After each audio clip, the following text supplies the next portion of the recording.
બુદ્ધિ તારી, શક્તિ તારી, સમજણ તારી, મારા 10 ઇન્દ્રિયોને 4 અંતકમાં તું સેવા કરનાર છું, ક્રિયા કરનાર છું, જોનાર છું, બોલનાર છું, ખાનાર છું, પચાવનાર છું. એવા ઝીરો થઈને જ ખોવાઈ જવાનું છે. શાસ્ત્રીજી મહારાજને કોટી કોટી ધન્યવાદ.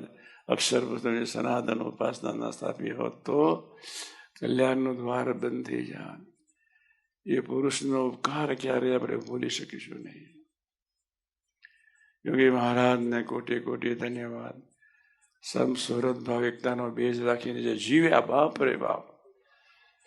વિજ્ઞાન સ્વામીની 18 વર્ષ સુધી સેવા કરી, આસક્તથી ભક્તિથી ખોવાઈ ગયા, આશીર્વાદ લઈ લીધા. આ સોખડા મંદિરમાં વિજ્ઞાન સ્વામી બહુ આવતા. ગામમાં મંદિર છે, નાનકડું મંદિર. વિજ્ઞાન સ્વામી સદયોગી મહારાજ સાથે 18 વર્ષ સુધી શાસ્ત્રીબંધના વચને વિજ્ઞાન સ્વામીની સેવા કરેલી. વિજ્ઞાન સ્વામી સાંકરદા, વાસના ને સોખડા બધે આજુબાજુમાં આ બાજુ ટોલીને એ બાજુ ફરતા હતા. શાસ્ત્રીમાં જે આખું બ્રહ્માંડ, જે સ્વામિનારાયણ અક્ષર શુદ્ધ ઉપાસના માટે 5 અદભુત મંદિરો સ્થાપી દીધા. ગઢડા, સારંગપુર, બાપ રે બાપ, 5 મંદિર શાસ્ત્રીમાં જે સનાતન ઉપાસનાના સ્થાપી દીધા. અમદાવાદમાં સ્થાપ્યું આપણી ઉપાસના માટે. બ્રહ્મ છું, અક્ષર જ છું. સ્વામિનારાયણ સ્વામિનારાયણ સ્વામિનારાયણ ભજન કરવાનું. હું સ્વામી છું એમ ભાવથી ભજન કરું. સ્વામી જ, ગુણાતીત જ, સંતે મારા માટે ધ્યાનનીય સ્વરૂપ છે, એમ માટે ડૂબી જવાનું છે. સંતમાં નારાયણ અખંડ રહ્યા જ હોય, અખંડ હોય, અખંડ છે જ. એ આપણામાં પ્રગટાવી દે. પ્રથમ 24, 54, મધ્ય 54 2 વતનાદ યાદ રાખજો. ધર્મ, જ્ઞાન, વૈરાગ્ય, ભક્તિ, યુક્ત એવા જે ભગવાનને એકાંતિક સાધુ, એનો પ્રસંગ કરવાની વાત લખી. પ્રથમ 54. મધ્યના 54માં 4 પ્રકારની પ્રીતિ સંતની સાથે કરવાની લખી. દેહની સાથે પ્રીતિ છે. વાત, પિત્ત અને કફના શરીરમાં જેવી પ્રીતિ છે, એવી ભગવાનને ભગવાનના ભક્તોની સાથે કરવાની છે. તીર્થને વિશે જેવી પ્રીતિ છે, મૂર્તિઓને વિશે જેવી પ્રીતિ છે, એ સંતના વિશે. પ્રથમ 54, મધ્ય 54 ઘરે જઈને વાંચી લેજો. પ્રથમ 27, 37, 62 જેતલપુર 4 ને 5 પ્રમાણે આપણે ભજન કરો. નિષ્ઠા. પ્રથમ 27 પહેલી જ લીટી ઘરે જઈને વાંચજો રાત્રે, કાલ સવારે. જેની આવી સમજણ હોય તેના હૃદયને છે ભગવાન સર્વ પ્રકારે નિવાસ કરીને રહે. આપણે બ્રહ્મ ભાવે ભજન કરવાનું છે. પ્રથમ 27, 37, 62 જેતલપુર 4 અને 5. અને બ્રહ્મ ભાવે ભજન કરીશું અને નિર્દોષ બુદ્ધિ રાખીશું. મધ્ય 13, 18, 55, 7 પ્રમાણે નિર્દોષ બુદ્ધિ રાખીશું. મૂર્તિના સુખે સુખિયા બાપા કરી દેશે. બ્રહ્મ ભાવે પ્રથમ 27, 38, 62 જેતલપુર 4 ને 5 વતના પ્રમાણે નિષ્ઠા. 27માં પહેલી જ લીટી, જેની આવી સમજણ હોય તેના હૃદયને શ્રી ભગવાન સર્વ પ્રકારે નિવાસ કરી રહે. 37માં 14 ઇલકાબ આપી દીધા. 62માં 39 કલ્યાણકારી ગુણ બક્ષિસ આપી દીધા. જેતલપુર 4 ને 5માં અદભુત આશીર્વાદ. સર્વર્મે રહિત ને 3 ગુણથી રહિત કરતા કાંઈ વાર નહીં લાગે. બાપ રે બાપ, આપણી પરમ પવિત્ર ફરજ છે. ગુણાતીતાનંદ સ્વામીનો પ્રાગટ્ય દિન, જ્યારે અક્ષરબ્રહ્મનો પ્રાગટ્ય દિન ઉજવવા આપણે આવ્યા છીએ. શાસ્ત્રીમાં જે કહ્યું બ્રહ્મ ભાવે ભજન કરો. આપણે ગુણાતીત છીએ, અક્ષર સ્વરૂપ જ છીએ, દાસાનું દાસ જ છીએ. જેના ફળ સ્વરૂપે બ્રાહ્મી તરુ બંધાઈ જાય.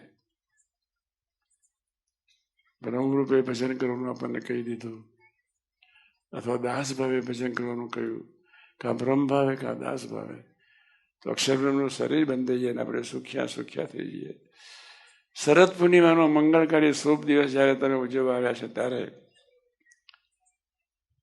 આજે ગુણાતીતાનંદ સ્વામીનો પ્રાગટ્ય દિન છે. ગુણાદાન સ્વામી આજે મંગળકારી રાત્રિના 12 વાગે પ્રગટ્યા. શરદ પૂર્ણિમાના દિવસે ગુણાદાન સ્વામીજી. આજે આપણે સંકલ્પ કરીએ, યોગી મહારાજ દાસના દાસના દાસના જીરોના જીરો થઈને વર્ત્યા. વિજ્ઞાન સ્વામીની 18 વર્ષ સુધી દુર્વાસાના અવતાર જેવા સાધુની સેવા કરતા જ રહ્યા બાપા. 12 વર્ષ સુધી નિર્ગુણ સ્વામી, એ ગરમ મગજ હતું, પણ બહુ સારા સાત્વિક હતા. એમની સેવામાં કોઈ રહેતું નહોતું. યોગી મહારાજે શાસ્ત્રી મહારાજે યોગી મહારાજને પહેલા વિજ્ઞાન સ્વામીની સેવા મૂક્યા, પછી નિર્ગુણ સ્વામીની સેવામાં 12 વર્ષ રહ્યા. પછી શાસ્ત્રી મહારાજની સેવામાં રહીને પછી શાસ્ત્રી મહારાજે કહ્યું, હું તે જોગી ને જોગી તે હું, એમાં કાંઈ ફેર નથી. જોગીમાં ઓતપ્રોત થઈ જજો. સનાતન આપણી ઉપાસના બ્રહ્મ ભાવે ભજન કરવાનું છે, અથવા દાસ ભાવે સેવા કરવાની છે, ભજન કરવાનું છે, બોલવાનું નથી. કોઈ પણ જાતનો હુંવાટો નહીં રાખતા, કોઈ પણ જાતનો દેખાવો પ્રદર્શન નહીં કરતા, કોઈ પણ જાતના બુદ્ધિના ડોરમાં નહીં વર્તવાનું. બુદ્ધિ શક્તિ સમજણ પ્રભુએ આપી છે એવું દિલથી માનવાનું. તમારા બુદ્ધિના પ્રેરક પ્રવર્તક ભગવાન છે. દાસ ભાવે સેવા કરવાની. જાગા સ્વામી પ્રચંડ બુદ્ધિશાળી હતા, તો એમને પ્રથમ 23 મધ્ય 30-45 અમદાવાદ બીજા પ્રમાણે બ્રહ્મ ભાવે ભજન કર્યું. યોગી મહારાજ હેતનું અંગનું હતું, સેવાનું અંગ હતું, તો મધ્ય 28-41 પ્રમાણે સેવા કરતા જ રહ્યા. શાસ્ત્રી મહારાજની મૂર્તિમાં ઓતપ્રોત થઈ ગયા. એટલે કાં બ્રહ્મ ભાવે ભજન કરો, કાં દાસ ભાવે ભજન કરો. જય સ્વામિનારાયણ. શરદ પૂર્ણિમાનો મંગળકારી શુભ દિવસ જયારે આપણે ઉજવવા આવ્યા છે, ત્યારે ગુણાતીત કેવું જીવી ગયા. ગુણાતીત એ બીજું સૂત્ર આપ્યું, ગુણ ગાવાથી જીવ બ્રહ્મરૂપ થઈ જાય. બરોબર વાત સાંભળજો. ગુણ ગાવાથી જીવ બ્રહ્મરૂપ થઈ જાય. બરોબર વિચારજો. કેવો સહેલો માર્ગ. સંબંધ જુઓ ને ગુણ ગાયા જ કરો. ભગવાનનો સંબંધ ક્યાંથી? પુરુષોત્તમ નારાયણનો સંબંધ ક્યાંથી? ગુણાતીત પુરુષો ક્યાંથી? એમ માનીને ગુણ ગાયા જ કરો. પટેલ નહીં થતા, દોડધમમાં નહીં ફસાતા, કોઈ દિવસ એમ નહીં માનતા કે હું કમાઉં છું, લક્ષ્મી મારી છે, પાછું જવાનું થશે, હું કમાયો આવવાનું છે, લક્ષ્મી મારી છે આવવાનું છે. માલિક તેરી રજા રહે, કેવળ તું ही तू રહે. ન मैं રહું ન મેરી આરઝू રહે. મારો કોઈ સંકલ્પ નહીં, મારો કોઈ વિકલ્પ નહીં, મારી કોઈ આશા નહીં, તૃષ્ણા નહીં. એક જ આશા ને તૃષ્ણા, તું રાજી થા. એ મંગળકારી ગુણાતીત સ્વામીનું પ્રવૃત્તિ એટલે ઉજવીએ છીએ. આપણે સૌ ગુણાતીત છીએ.